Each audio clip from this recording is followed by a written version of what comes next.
Hey everyone, welcome back to Let's Talk. My name is John, and today I'm going to give you guys my top 5 underrated 4K Blu-rays that have ever come out. But before we dive into that, if you are a fan of 4K Blu-ray reviews, movie reviews, some tech and game reviews along the way, then this is the channel for you, and nothing helps this channel out more than by you liking this video and subscribing to the channel. So the 4K Blu-ray format has been around since 2016, and we've built up quite a catalog of movies that have come to 4K.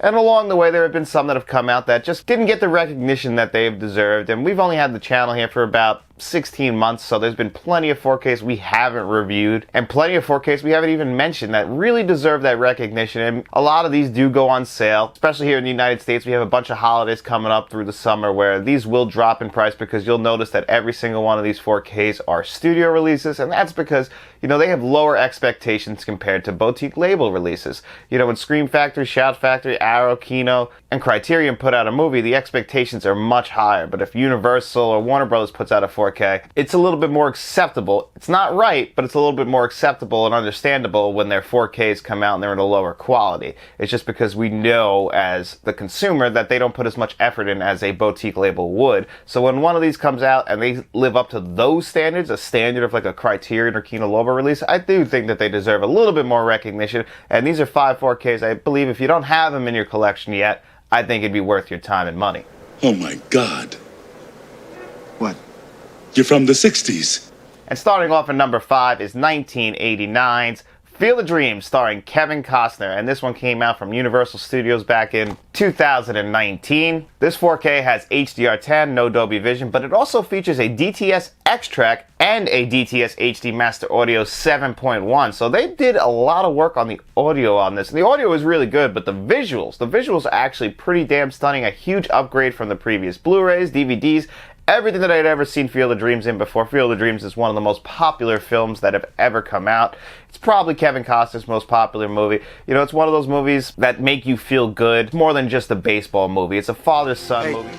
Dad? You want to have a catch? It's a father-daughter movie. Marriage, it's so much more than just a baseball movie. So if you're not a fan of sports, I know Matt hates sports, so he'll probably never see this movie, but it's a movie that's going to touch you. You're going to watch this movie and I promise you, you will not have a dry eye.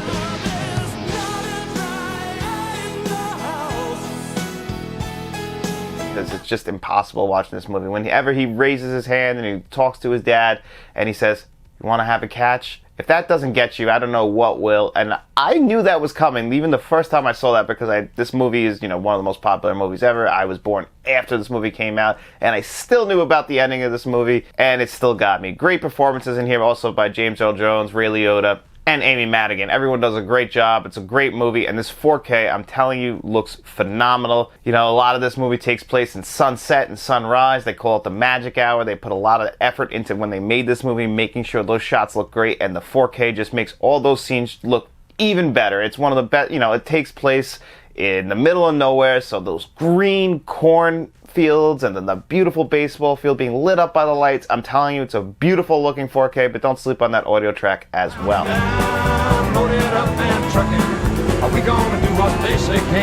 And at number 4, we got another Universal release, Smokey and the Bandit. This came out in 2021, the 4K did. The film came out the same year as Star Wars in 1977, and this is a 4K. When I first watched this, I'm telling you, it looked like they shot it yesterday. I called up Matt actually right after I watched it because he has the collection of all the movies. I'm like, you have to upgrade to the 4K. It's one of the best 4Ks I've seen personally, and it's HDR10, no Dolby Vision, just like Field of Dreams, which is also a Universal thing. But this one's audio track, which is different from that. It's not using DTS. This one actually has a Dolby Atmos and a Dolby True HD 7.1 on here. And this movie, you know, has one of the most famous movie songs ever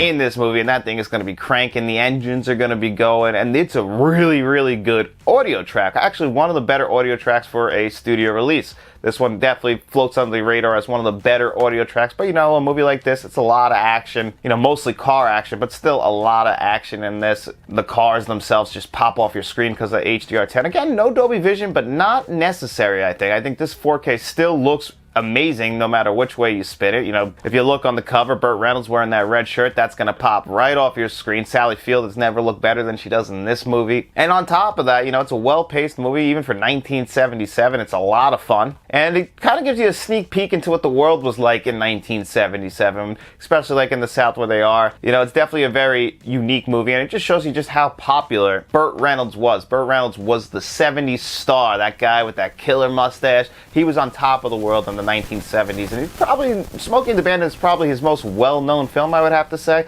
I feel like even if you're not a Burt Reynolds fan, you at least know of Smokey and the Bandit, even if you've never seen Smokey and the Bandit. But if you do want to see Smokey and the Bandit, grab this 4K Blu-ray, and I promise you, you will not be disappointed by it. In fact, I really think you'll be pretty blown away by it. But that's only number 4. Be a major mistake.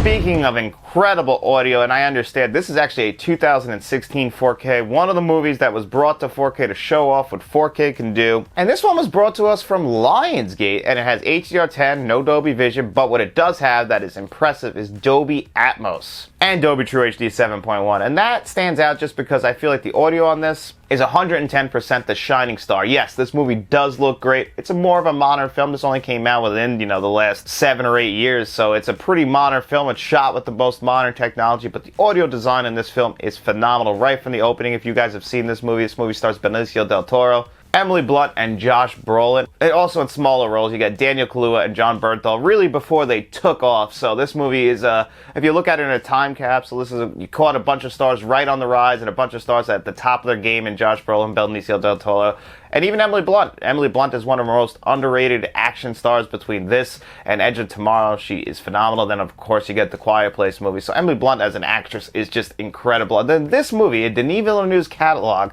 really gets glossed over, and I don't know why. This is either his best film or his second best film. Yes, I love Blade Runner 2049. I love Arrival. I even love Dune. But this movie is almost a masterpiece as far as filmmaking goes. I mean, the tension this movie builds, that highway scene between the Mexican border and Texas, I'm telling you, is one of the most tense scenes you'll ever see on film.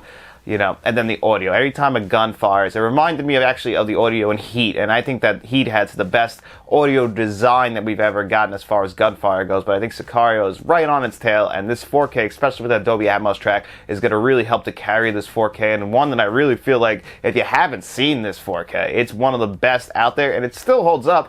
And I'm not too sure why yet we haven't had them touch up this 4K, maybe throw some Dolby Vision on it and update it, because it has been 7 years. But it still does hold up pretty damn well, and just for that audio track alone, I think it's worth it. The visuals, though, do stand on their own as being something pretty damn good, but again, early 4K, it definitely visually could use a slight upgrade, but that audio track alone is definitely worth it, and definitely worth the price, what you'll end up paying for it. So grab Sicario if you haven't seen it yet. Even if you don't want to grab this 4K, just check out Sicario. I promise you, you won't be disappointed. No, he didn't slam you, he didn't bump you, he didn't nudge you, he rubbed you.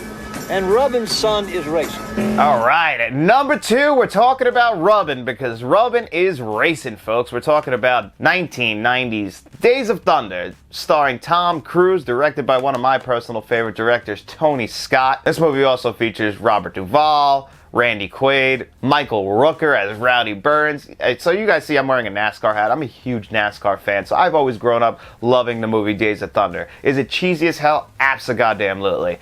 Is it basically Top Gun on wheels? 110%. Do I prefer Days of Thunder over Top Gun? 110%. Why? I absolutely love Days of Thunder. I think this movie is awesome. You know, it's ridiculous, obviously. Even from a NASCAR standpoint, it's ridiculous because they just basically don't follow the rules of NASCAR in this movie, even for 1990 rules. But that doesn't matter. Cole Trickle is incredible. And then this 4K, I was so worried about this 4K when it came out because they released this 4K along with Top Gun on 4K, War of the Worlds, and there was one more Tom Cruise 4K in there. It was like they were promoting it like a big release of Tom Cruise movies, and I'm like, Days of Thunder is going to get lost in the shuffle. I don't know if it's going to be that good. And surprisingly, it's one of the best 4Ks out there. The audio is what stands out in here. And that really is surprising to me because it's not even an Atmos track. It's not even a DTS-X track. It's a DTS HD 5.1 track on here. I'm sorry, it's a Dolby True HD 5.1 on here.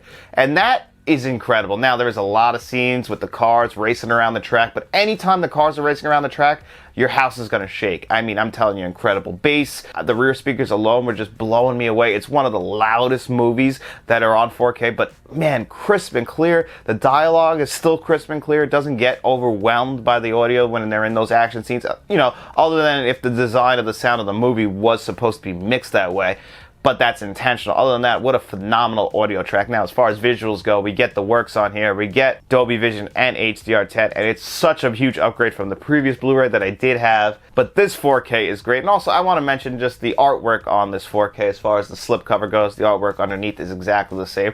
I love that. I think it actually really does help pop. And if you're a fan of Tony Scott, you know, you see the oranges, the purples, and the blues in almost all of his movies. You ever look up at the sky in them, he loves that orange, pink, and blue kind of like sunset kind of feel. Like if you've even seen Beverly Hills Cop 2, he does that. You know, he likes those smoke-filled rooms. I always appreciate that aesthetic about Tony Scott, and all of his movies pretty much have it.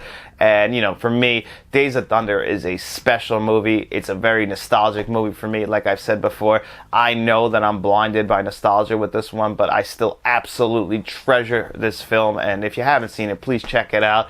Again, it's not the greatest movie ever made. It's just one that I personally really enjoy, and I sit there with a shit-eating grin on my face the entire time. And I was just so happy that this 4K came out and it wasn't a dud. And on top of that, Paramount did such a phenomenal job on it. It's actually one of their better 4Ks. And, you know, we kind of talk a little bit of shit about Paramount here lately because they are very, very hit or miss when it comes to their 4Ks now. Like they said, last year they gave us Top Gun Maverick, which I think is the standard. That is the mountaintop of 4Ks at this point. And then they also gave us Planes, Trains, and Automobiles, which is one of the worst 4Ks I've ever seen. So Paramount, very hit or miss. I can honestly say that this gets closer to Top Gun Maverick than most of their 4Ks do. So check this one out. Even if...